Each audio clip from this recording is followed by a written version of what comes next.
Okay, the iPhone 16 launch is less than a month away, and if you're thinking whether you should wait for the iPhone 16 or get yourself the iPhone 15, hopefully this video will answer that. Now, there are 4 big changes and 10 minor ones that we already know of, so let's start with the big changes. First, after 4 years, the Pro and the Pro Max are getting bigger in size. The iPhone 16 Pro is getting bumped up to 6.3 inches and the Pro Max to 6.9 inches. Now, honestly, I don't think this is a good thing. You know, the 6.1 inch was an absolute perfect size. Perfect. You know, it was so good for even one-hand use, and the 6.7 inch on the Pro Max was already quite big in my opinion. But with the new sizes, despite the reduction in bezels, I just think they're going to be uncomfortable, big and heavy. And for what? So those of you who are planning to buy the Pro Max, you might want to wait before you pre-order, check the size for yourself, and you might want the Pro this time instead. Second, all iPhone 16s may get a capacitive, pressure-sensitive capture button. That is, if you hold your phone horizontally, you may have a button here, which if you lightly press would be able to focus. If you press a little bit more, it may take a photo or a video. And if you swipe left or right, it may zoom in and out. Now you might think that this is, oh wow, revolutionary. But well, Sony has actually had that for quite some time. So no, it's not revolutionary.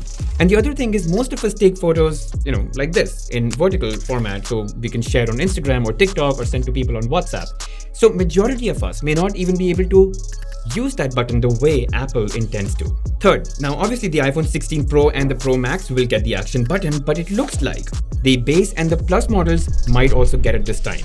And it may also have more functions than it had last year. And fourth, the base and the Plus models are going to see a different camera island this time. The cameras will be stacked vertically, as was the case with the iPhone X. And this is being done so that these phones can shoot spatial videos that can be then viewed in Vision Pro. Now that I think is a very small use case, at least for now. But what this means is that the iPhone 16 base and Plus models will look new and different from the iPhone 13, 14 and 15 base and Plus models. So if you went out with your phone and kept it on the table, people saw it, they'd be like, oh, that's the new one. Now guys, these were the 4 major changes that we know of could be coming to the iPhone 16 series, but there are some small ones that may be of importance to you, so let's talk about that. First, the iPhone 16 base and Plus models will most likely get the A18 chip and the Pro models will get the A18 Pro chip, which will be superior than the A17 counterparts in the iPhone 15 series. I mean, look, the A17 chips were already very powerful, so the A18 chips may not seem all that much, but the base and the Plus models, like the Pro models, are going to have 8 gigs of RAM this time. And all of this so that these iPhone 16s can also run Apple Intelligence flawlessly. And this is also why the iPhone 15 base and Plus can't run Apple Intelligence, because they do not have 8 gigs of RAM. Now, let's talk about battery improvements, or rather battery downgrades. Look, in terms of capacities, you might notice that the base, Pro and the Pro Max have capacity increase, while the Plus has a capacity decrease. So Plus always gets these steps on treatment. But again, even with these minor battery increments, I'm not so sure we'll get a better performance, because you know we're gonna get bigger displays, more powerful chips. So all in all, the battery may actually be worse. Now to cover this up, Apple is going to give you faster charging speeds. So from 20 watts it's going to go to 40 watts, but in the Pro phones only. Now in the world of Android, this is still a joke, but hey, at least Apple now comes close to its Android competitor, because Samsung still offers a max of 45 watts only. But do note that this does not mean your charging time is going to come down to half. It's going to be slightly better, so significant improvement, but not a whole lot. Also, the wireless charging speeds are going to go up from 15 watts to 20 watts MagSafe. And don't be surprised, all of this is going to be sold separately as accessories for a higher price. Next comes the displays. The Pro and the Pro Max won't only get bigger displays, but also brighter displays. There's a new M14 OLED panel that Samsung is helping Apple with, which not only makes sure you get bright displays, but also screens that are battery efficient and bezels that are much thinner. I mean, honestly, I thought the 15 Pro and the Pro Max already had quite thin bezels, but to see even thinner would be very sweet. Anyway, next is cameras, and we're hearing 3 things about that. First, the Pro and the Pro Max will get a new 48 megapixel ultra-wide sensor. In short, the ultra-wide photos are going to now have more detail and they'll capture more dynamic range. Second, the iPhone 16 Pro will get the 5x periscope lens that was only limited to the 15 Pro Max last year.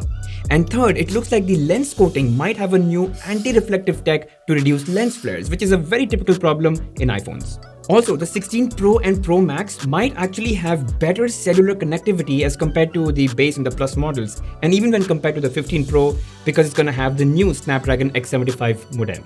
And most likely the iPhone 16 Pro and Pro Max won't get as hot as the 15 Pro and Pro Max did, because they're gonna use a new graphene layer that's going to be attached to the chipset to transfer and conduct the heat away.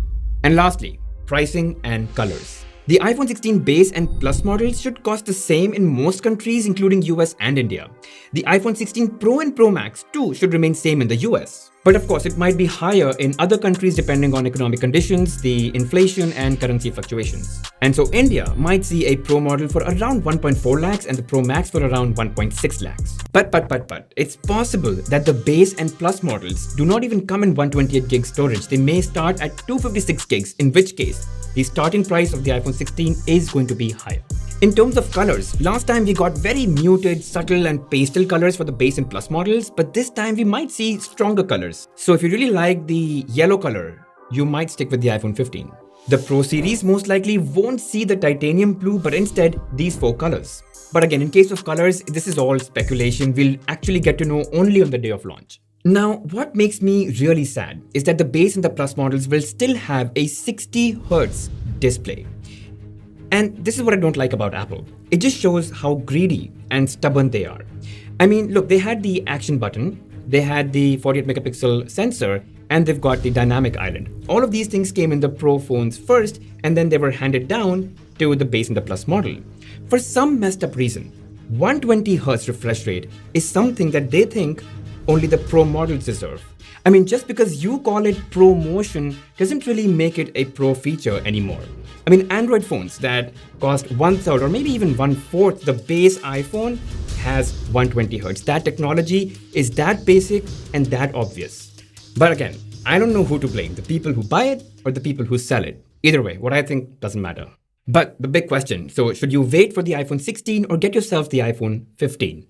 Based on these leaks and rumors, I honestly think that you're okay to get anything above the iPhone 15 Pro. So the 15 Pro, the 15 Pro Max, or any of the iPhone 16 phones. Because look, the iPhone 15 base and Plus, they won't come with, Apple Intelligence because it's got 6 gigs of RAM.